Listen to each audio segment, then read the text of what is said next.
தொடர்கின்றன. ராமநாதபுரம் அருகே வீட்டில் தனியாக இருந்த பெண்ணிடம் 1 லட்சம் ரூபாய் மதிப்புள்ள நகையை பறித்துக் கொண்டு ஓடிய திருடனை பொதுமக்கள் விரட்டி பிடித்தனர்.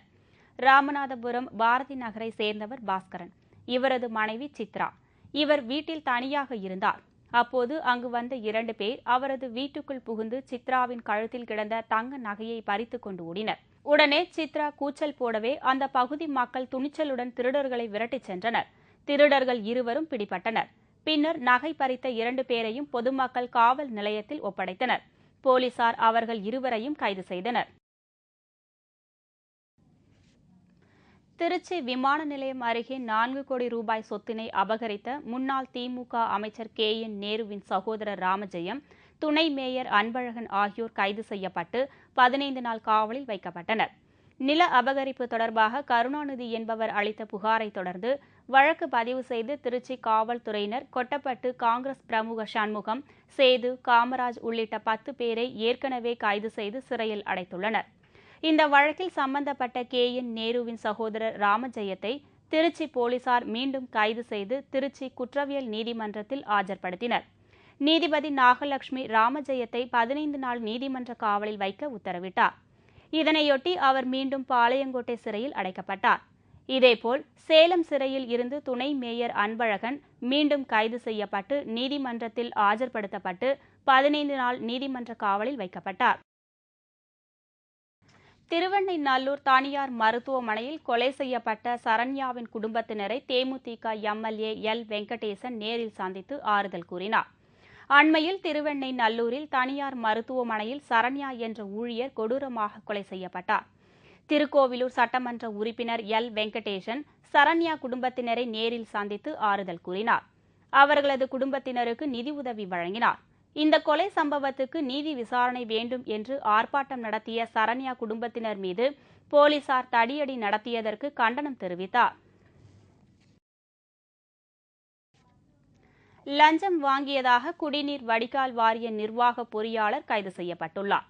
சேலத்தில் குடிநீர் வடிகால் வாரிய நிர்வாக பொறியாளராக இருப்பவர் ரமேஷ். இவர் பழைய குடிநீர் குழாய்களை மாற்றி புதிய குழாய்கள் அமைக்க செய்யப்படும் ஒப்பந்ததாரர் நந்தகோபாலிடம் 50,000 ரூபாய் லஞ்சம் கேட்டதாக புகார் வந்ததன் அடிப்படையில் லஞ்ச ஒழிப்பு அதிகாரி சவுந்தரமௌலி அந்த பொறியாளர் லஞ்ச பணம் வாங்கும்போது கையும் களவுமாக பிடித்து கைது செய்தார். பணம் 10% கொடுக்குறவங்களுக்கு தான் வேலை அப்படின்னு சொன்னாருங்க. சரிங்க சார், நான் இதை முன்ன பின்ன அனுசரித்து கொடுத்துறேன், எனக்கு வேலை கொடுங்கன்னு கேட்டேன். கொடுக்குள்ள உங்களுக்கு வேலை வேணும்னாக்கா பர்சன்டேஜ் 10% கொடுக்கணும், இல்லைன்னா முன்ன 7% கொடுத்தாகணும், 50,000 ரூபா கொடுத்தா தான் உங்களுக்கு வேலை கொடுப்பேன், இல்லைன்னா உன் டெண்டர் கேன்சல் பண்ணிவிடணும்னு என்னை மிரட்டி வீட்டுக்கு அனுப்பிச்சிட்டாரு. ஊட்டியில் 2வது சீசன் தொடங்கியதையொட்டி சுற்றுலா பயணிகள் வருகை அதிகரித்துள்ளது. படகு சவாரி செய்வதில் அவர்கள் ஆர்வம் காட்டி வருகிறார்கள். நீலகிரி மாவட்டத்தில் தற்போது 2வது சீசன் களை கட்டி வருகிறது. இதையடுத்து ஊட்டி மற்றும் பைகரா படகு இல்லத்துக்கு வரும் சுற்றுலா பயணிகள் வருகை அதிகரித்து வருகிறது. 6 ஆண்டுகளுக்கு பிறகு பைகரா அணை இந்த ஆண்டுதான் முழுவதுமாக நிரம்பியுள்ளதால் அங்குள்ள படகு இல்லத்துக்கு வந்து படகு சவாரி செய்வதில் சுற்றுலா பயணிகள் ஆர்வமாக உள்ளனர். இதனிடையே படகு இல்லத்தில் சுற்றுலா பயணிகளை கவரும் வகையில் செயற்கை நீரூற்று உருவாக்கப்பட்டுள்ளது.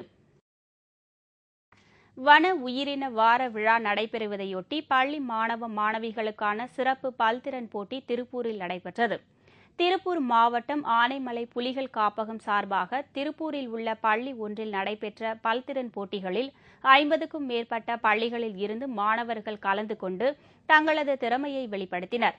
இந்த போட்டியில் ஓவியம், பேச்சுப் போட்டி, கட்டுரை போட்டி, வினாவிடை போன்ற பல்வேறு நிகழ்ச்சிகள் இருந்தன.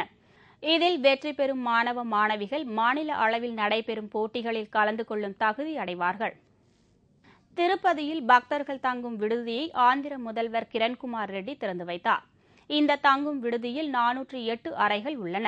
ரூபாய் 300 முதல் 1300 ரூபாய் வரை சாதாரண அறைகளும் குளிர்சாதன அறைகளும் பக்தர்களுக்கு வாடகை கிடைக்கும் வகையில் அமைக்கப்பட்டுள்ளது. விஷ்ணு நிலையம் என்ற பெயரிடப்பட்ட இந்த தங்கும் விடுதியை ஆந்திர முதல்வர் கிரண்குமார் ரெட்டி திறந்து வைத்தார். சென்னை ராயபுரம் ரயில் நிலையத்தை 3வது ரயில் முனையமாக மாற்றுமாறு வேண்டி வணிகர் சங்க பிரதிநிதிகள் அறப்போராட்டத்தில் ஈடுபட முடிவு செய்துள்ளனர். சென்னையில் சென்ட்ரல், எழும்பூர் ஆகிய ரயில் முனையங்கள் உள்ளன. மூன்றாவது முனையமாக தாம்பரம் ரயில் நிலையத்தை 45 கோடி ரூபாய் செலவில் அமைத்திட ரயில்வே நிர்வாகம் முடிவு செய்துள்ளது. இதனை மாற்றி ராயபுரம் ரயில் நிலையத்தை மூன்றாவது முனையமாக உருவாக்க வேண்டும் என்று ரயில்வே நிர்வாகத்தை வலியுறுத்தி தமிழகம் தழுவிய அளவில் அனைத்து வணிகர் சங்க பிரதிநிதிகளும் அறப்போராட்டத்தில் ஈடுபட இருப்பதாக கும்பகோணத்தில் நடைபெற்ற கூட்டத்தில் முடிவு செய்யப்பட்டது. சென்னை நகரில் முதலில் ராயபுரத்தில் தான் ரயில் நிலையம் அமைக்கப்பட்டது என்பது குறிப்பிடத்தக்கது. சென்ட்ரலில் ஏற்பட்ட இட நெருக்கடி வேணும்னா சென்ட்ரல் பக்கத்தில் ராயபுரம் இருக்கு, அதை முனையமாக்கியிருக்கலாம். அதை விடுத்து தெற்கே போவதற்கென்றே உருவாக்கப்பட்ட எக்மோரில் இருக்கிற இட நெருக்கடியை உருவாக்கி நம்மளை எல்லாம் தாம்பரத்துக்கு எங்களை மாற்றுவது எந்த வகையில் நியாயம் என்பது தான் எங்களோட முக்கிய கோரிக்கை. வெளிநாட்டில் வேலை வாங்கி தருவதாக ஏமாற்றி 60 லட்சம் ரூபாய் வரை மோசடி செய்ததாக 7 பேர் மீது திருவண்ணாமலை மாவட்ட காவல்துறை அதிகாரியிடம் புகார் செய்யப்பட்டுள்ளது. திருவண்ணாமலை மாவட்டம் அண்டம்பள்ளம் கிராமத்தை சேர்ந்தவர் ராமதாஸ். இவரும் அந்த பகுதியை சேர்ந்த மேலும் 6 பேரும் மாவட்ட காவல்துறை கண்காணிப்பாளர் சாமுண்டீஸ்வரியிடம் புகார் மனு ஒன்றை கொடுத்துள்ளனர். அந்த புகாரில் ஆவூரை சேர்ந்த வெளிநாட்டு ஏஜென்ட் சன உல்லாபாய் என்பவர் தங்களுக்கு வெளிநாட்டில் வேலை வாங்கி தருவதாக ஏமாற்றி தலா 85,000 ரூபாய் வீதம் வாங்கிக் கொண்டு வேலை வாங்கி தராமல் மோசடி செய்துவிட்டதாகவும் அவர் மீது தக்க நடவடிக்கை எடுக்க வேண்டும் என்றும் கூறியுள்ளனர். இதையடுத்து மாவட்ட காவல்துறை கண்காணிப்பாளர் அந்த புகாரின் மீது நடவடிக்கை எடுப்பதாக அவர்களிடம் உறுதியளித்தார். உசிலம்பட்டி பேருந்து நிலையம் அருகே சென்று கொண்டிருந்த கார் ஒன்று சாலையோரம் நின்றிருந்த பொதுமக்கள் மீது மோதியதில் 4 பேர் படுகாயமடைந்தனர். மதுரையிலிருந்து கேரள மாநிலம் ஏலப்பாறை என்ற இடத்துக்கு கார் ஒன்று சென்று கொண்டிருந்தது. அப்போது அந்த கார் திடீரென்று ஓட்டுநரின் கட்டுப்பாட்டை மீறி தாறுமாறாக ஓடி சாலையோரம் நின்றிருந்த பொதுமக்கள் மீது மோதியது. இதில் 4 பேர் படுகாயமடைந்தனர். அவர்கள் உடனடியாக உசிலம்பட்டி அரசு மருத்துவமனையில் அனுமதிக்கப்பட்டனர். இந்த விபத்து குறித்து உசிலம்பட்டி காவல்துறையினர் விசாரணை நடத்தி வருகின்றனர். சார், அந்த மாதிரி நான் ரோடு மூணு ஒர்க் பண்ணிக்கிறேன். அந்த இடத்துல நின்று இருந்தேன். இந்த சேசிபி தேவசல முன்னாடி ஒர்க் பண்ணிக்கிறேன். தேவசல முன்னாடி சேசிபி இடிச்சுக்கின்றது. சைக்கிள் எடுத்து வீட்டு போகலாம். சைக்கிள் எடுக்கிறப்ப ஒரு கார் அப்படி முட்டி தூக்கி போச்சு. கோவில் மற்றும் குடியிருப்புகள் அமைந்துள்ள பகுதியில் இயங்கி வரும் டாஸ்மாக் கடையை இடமாற்ற கோரி பொதுமக்கள் பாபநாசத்தில் திடீர் சாலை மறியல் செய்தனர். பாபநாசம் ஒன்றியம் கபிஸ்தலம் ஊராட்சியில் மருத்துவமனை, கோவில்கள், குடியிருப்புகள் அமைந்த பகுதியில் ஒரு டாஸ்மாக் கடை செயல்பட்டு வருகிறது. மாலை 6 மணிக்கு மேல் பெண்கள் வெளியே வர முடியாமல் அவதிப்படுவதால் டாஸ்மாக் கடையை வேறு இடத்துக்கு மாற்றக் கோரி பொதுமக்கள் சாலை மறியலில் ஈடுபட்டனர். வட்டாட்சியர் பாண்டியராஜன் சமரசம் பேச்சுவார்த்தை நடத்தி 1 வாரத்தில் டாஸ்மாக் கடை இடமாற்றம் செய்யப்படும் என்று உறுதியளித்தார்.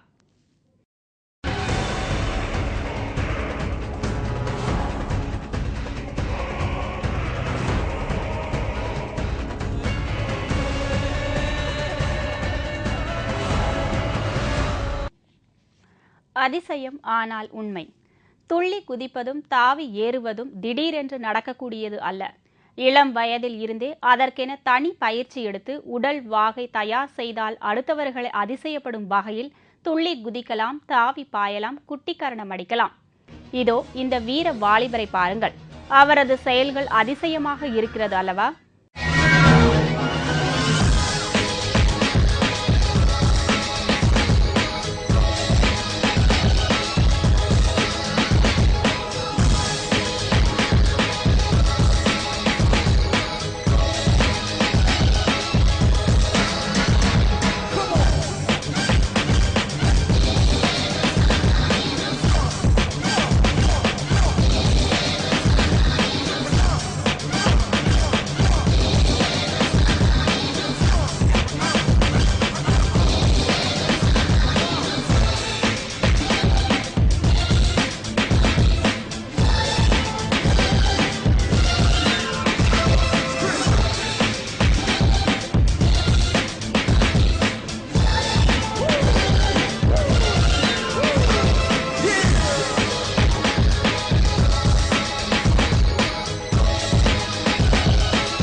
$4 கோடி மதிப்புள்ள கோக்கைன் போதைப்பொருள் பறிமுதல்.